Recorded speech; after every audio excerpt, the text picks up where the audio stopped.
السلام عليكم ورحمة الله وبركاته. بسم الله الرحمن الرحيم، والصلاة والسلام على أشرف المرسلين. إن شاء الله في هذه المحاضرة هناخد قطعة مهمة جدا جدا. نجهز الورقة والقلم عشان طبعا هنترجم كلمة كلمة. read يعني اقرأ، ذا اللي هي الألف واللام معرفة، فلون ما اقولش فلوينج، لا فلون حرف الجي هنا سايلنت. then طبعا فلون يعني الآتية، then ثم أو حيث، answer أجب the questions على الأسئلة. last Friday يعني يوم الجمعة الماضي. هنا last يعني الماضي، وهنا Friday اللي هو يوم الجمعة. my sister يعني أختي. طبعا my ديت صفة ملكية بيستخدمها المتكلم لما يجي يتكلم عن نفسه فبيقول my sister أختي. ماجدة اسمها ماجدة. went ذهبت التصريف الثاني من جو. شوبن برضه ما نقولش شوبينج، لا شوبن اللي هو التسوق.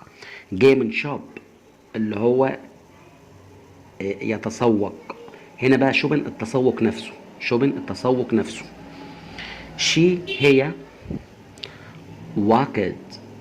واكد التصريف الثاني من واك.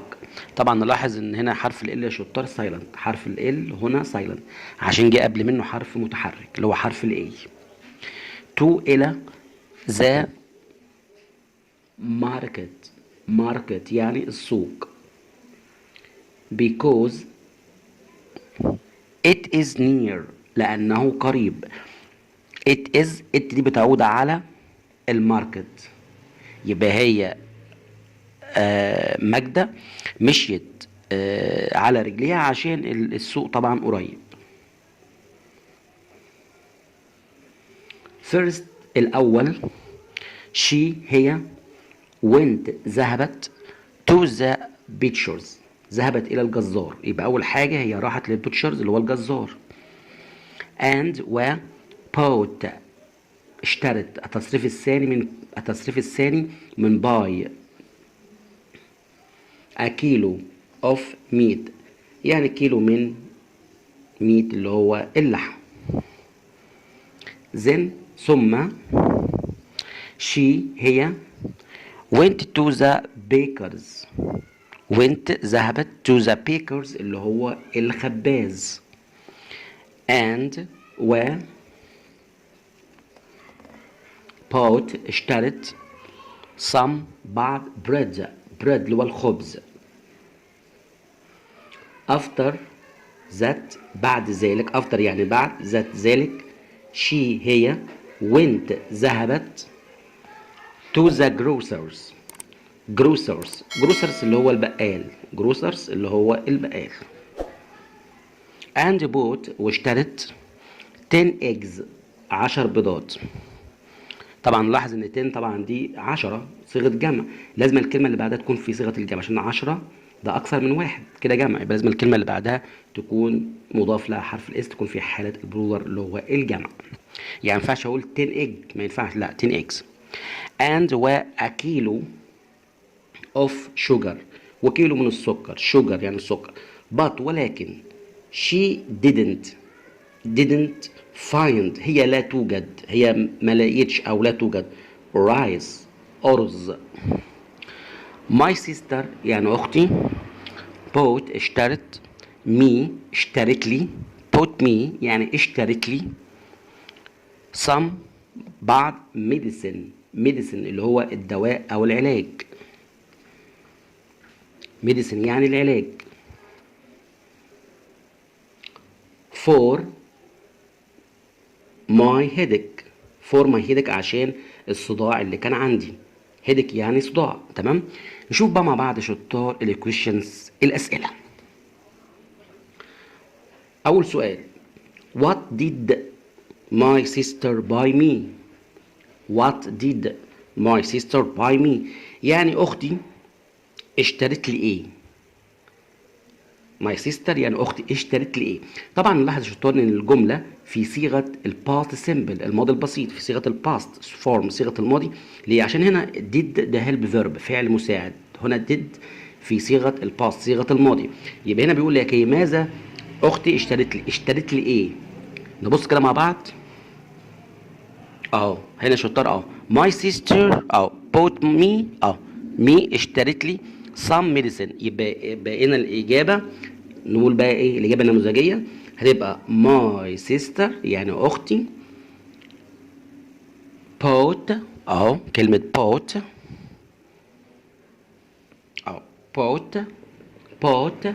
bought me يعني اشترت لي. bought me اشترت لي. لازم يا شطار تكون الجمله، لازم تكون الاجابه يا شطار الانسر في صيغه الباست، في صيغه الماضي. طيب ليه يا شطار في صيغه الماضي؟ لان السؤال اصلا في صيغه الماضي. يعني هو بيقول ماذا اختي اشترت لي، اشترت ايه؟ يبقى اذا الاجابه لازم تكون ايضا في صيغه الماضي. يبقى هنا الاجابه النموذجيه ماي سيستر اختي، هنشيل باي نحط مكانها بوت. اشترت لي. بوت مي اشترت لي بقى ايه؟ ميديسن. اشترت لي ايه؟ علاج، عشان كان عندي طبعا ايه؟ صداع. السؤال الثاني where did she buy the meat؟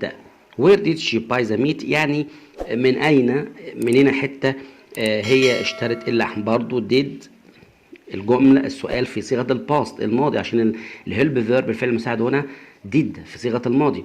يبقى من اين هي اشترت الميت اللحمه.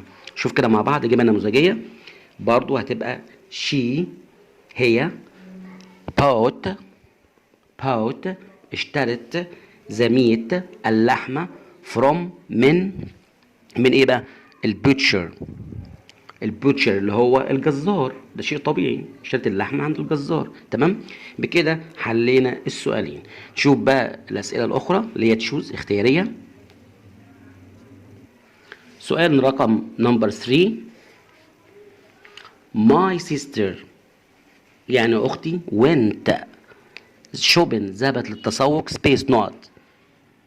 نمبر A باي باس بواسطة الأتوبيس، ولا باي تاكسي من خلال أو بواسطة التاكسي، ولا أون فوت على القدم اللي هو على رجليها يعني أو على القدم.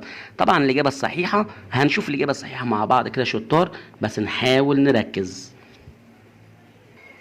هنا يا شطار هنلاقي الإجابة الصحيحة إن هي راحت أون فوت على قدميها. ليه بقى يا شطار؟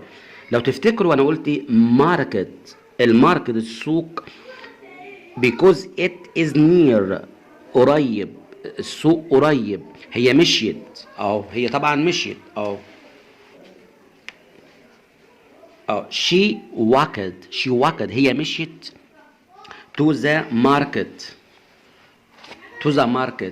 هي مشيت للماركت، مشيت على السوق because it is near لانه قريب. يبقى شيء طبيعي هي ما خدتش لا اتوبيس ولا تاكسي، هي مشيت على قدميها. سؤال بقى تاني شطار نمبر 4 رقم 4 my sister يعني اختي bought اشترت سبيس رايز ارز. طب هي ارز هي فعلا اشترت رز؟ كيلو اوف 1 كيلو، ولا صم، ولا بعض، ولا نو؟ طبعا الإجابة نو. لا هي هنا يعني هنا ماي سيستر بوت نو، ما اشترتش بوت نو يعني ما اشترتش رايس أرز. طيب ايه دليلك انها ما اشترتش رز؟ عشان هي لما راحت لم تجد طبعا عند البقال أرز. بصوا يا شطار كده خليكم معايا.